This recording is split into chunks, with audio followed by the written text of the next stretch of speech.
राजस्थान में सत्ता परिवर्तन की लहर चली। इसके बाद खून की धाराएं जयपुर की धरती को लाल कर गई। ये कहानी है राजस्थान में करणी सेना के अध्यक्ष गोगा मेडी की, जिनकी हत्या 5 दिसंबर को की गई। दिन था मंगलवार। इसी दिन गोगा मेडी के घर में 4 हत्यारों की एंट्री होती है। थोड़ी बातचीत के बाद ये हत्यारे बड़े ही सहज तरीके से गोगा मेडी की हत्या कर देते हैं। इसके बाद गोगा मेडी के एक और जानकार जो था नवीन शेखावत, इसको भी मार डालते हैं। लेकिन इस हत्याकांड का खुलासा तब होता है जब सोशल मीडिया पर जो ये रोहित गोदारा है, इसने इस हत्याकांड की जिम्मेदारी ली और नवीन शेखावत को शहीद का दर्जा दिया। इसके बाद जो सारी बातें हैं वो सारी साफ हो गई। इस हत्याकांड के बाद पुलिस ने कई आरोपियों को गिरफ्तार किया है, जिनसे पूछताछ की जा रही है। ऐसे में पूछताछ के बाद जो बातें सामने आई हैं उसमें ये पता चला है कि गोगा मेडी की हत्या को महज 50,000 के लिए अंजाम दिया गया है। यही नहीं, नितिन फौजी को तो ये भी लालच दिया गया कि इस हत्याकांड को अंजाम देने के बाद उसे कनाडा भेज दिया जाएगा। परिवार सहित वो कनाडा में सुरक्षित तरीके से रह पाएगा। अब बात करते हैं इस हत्याकांड का एक और मास्टरमाइंड रोहित राठौर की। रोहित राठौर वो व्यक्ति है जो रेप के केस में जेल जा चुका है। रोहित पर पॉक्सो एक्ट लगा था। इस बात की पुष्टि रोहित के पड़ोसियों ने भी की है कि पॉक्सो एक्ट लगने के बाद जब रोहित जेल गया, वहां पर वो कई अपराधियों के संपर्क में आया। जब वो जेल से छूटकर बाहर आया, इस दौरान उसके जो तौर तरीके थे, आने जाने का जो टाइम था अपने कॉलोनी के अंदर, वो भी चेंज हो चुका था। वो जब भी उधर आता सर नीचे करके आता और अपने घर जाता, सर नीचे करके ही वापस घर से बाहर निकलता।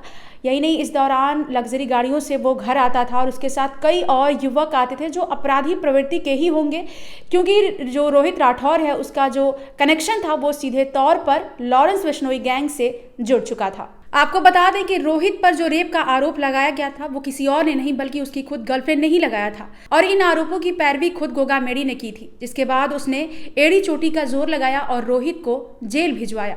जेल जाने के बाद रोहित राठौर कहीं ना कहीं बदले की आग में जल रहा था। वो लगातार गोगा मेडी की हत्या की प्लानिंग अपने दिमाग में कहीं ना कहीं रच चुका था और वो एक मौके की तलाश में था कि वो किस तरीके से गोगा मेडी से अपने ऊपर जो ये आरोप लगा था, जिसके बाद उसकी गर्लफ्रेंड ने ही खुद उस पर आरोप लगाया और गोगा मेडी ने उसकी पैरवी की और उसे जेल भिजवाने में कोई कसर नहीं छोड़ा। तो उसने अपने अंदर कहीं ना कहीं जो ये गोगा मेडी थे और रोहित की जो दुश्मनी थी वो कहीं ना कहीं इतनी आगे जा चुकी थी कि रोहित राठौर ने उससे बदला लेने की ठान ली थी। और इसके बाद जब वो जेल गया तो वहां पर उसकी जो पहचान हुई कई नामी गैंगस्टर्स के साथ हुई और वो कई अपराधियों के संपर्क में आया, जिसके बाद अपराध की दुनिया में लगातार उसका और भी जो कदम है उसके आगे बढ़ते गए। बता दें कि रोहित के जो पिता हैं वो आर्मी से रिटायर्ड थे। बेटे की इन्हीं हरकतों की वजह से वो बीमार भी रहने लगे, उन्हें कैंसर भी था, जिसके बाद उनकी मौत हो गई। इसके बाद रोहित अपनी माँ के साथ कहीं और रहने लगा। रोहित की एक बहन भी है जिसकी शादी सैन्य परिवार में ही करवाई गई है, लेकिन रोहित के जो कारनामे थे वो बेहद ही चौंकाने वाले थे। इन्हीं सब हरकतों से तंग आकर रोहित के पिता काफ़ी बीमार रहते थे। वो अक्सर ही अपने बेटे को टोका टाकी करते थे कि वो इन सारी जो हरकतें हैं उनसे बाज आए और वो ऐसी हरकतें करना छोड़ दे, लेकिन रोहित ने अपने कदम कभी भी पीछे नहीं खींचे और इसके बाद उसकी जो हरकतें हैं उसकी गर्लफ्रेंड के साथ भी नजर आई, जिसके बाद गर्लफ्रेंड ने पुलिस का सहारा लिया और पुलिस में केस दर्ज कराया अपने ही बॉयफ्रेंड पर, यानी कि रोहित राठौर पर रेप का केस दर्ज कराया और उस पर ये एलिगेशन लगाया कि उसने उसके साथ रेप जैसी घिनौनी वारदात को अंजाम दिया है। इसके बाद फिर क्या था, ये जो गोगा मेडी हैं वो भी सामने आते हैं, बकायदा इस केस को लेकर वो और जो रोहित की गर्लफ्रेंड है उसकी पैरवी करते हैं और रोहित को जेल भिजवाते हैं। रोहित जब जेल से वापस आता है तो लग्जरी गाड़ियों से वापस आता है और आसपास अपनी धाक और भी जमा लेता है, जिसके बाद वो अपने कॉलोनी में किसी से भी बात नहीं करता था।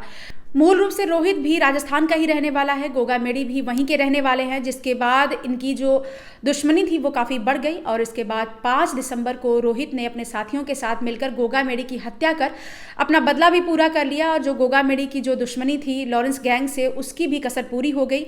इसके बाद रोहित गोदारा ने सोशल मीडिया पर पोस्ट डालकर इस हत्याकांड की जिम्मेदारी ली। वही यही नहीं, इस दौरान जो रोहित गोदारा है वो लगातार वीरेंद्र चारण के साथ इसमें दोनों फ़ोन के जरिए एक दूसरे के संपर्क में थे, लेकिन जैसे ही पता चला कि इस हत्याकांड को अंजाम दे दिया गया है, दोनों ने अपना अपना फ़ोन तोड़ दिया। इस हत्याकांड को अंजाम देने के बाद नितिन फौजी डिडवाना पहुंचा। इसके बाद ये कई और राज्यों में पहुंचा। दिल्ली और राजस्थान पुलिस की जो संयुक्त कार्रवाई थी उसमें इन 4 आरोपियों को गिरफ्तार किया गया है। लगातार पुलिस इनसे पूछताछ कर रही है। पूछताछ में जो भी और अपडेट सामने आएंगे हम आप तक जरूर लेकर आएंगे। देखते रहिए क्राइम तक।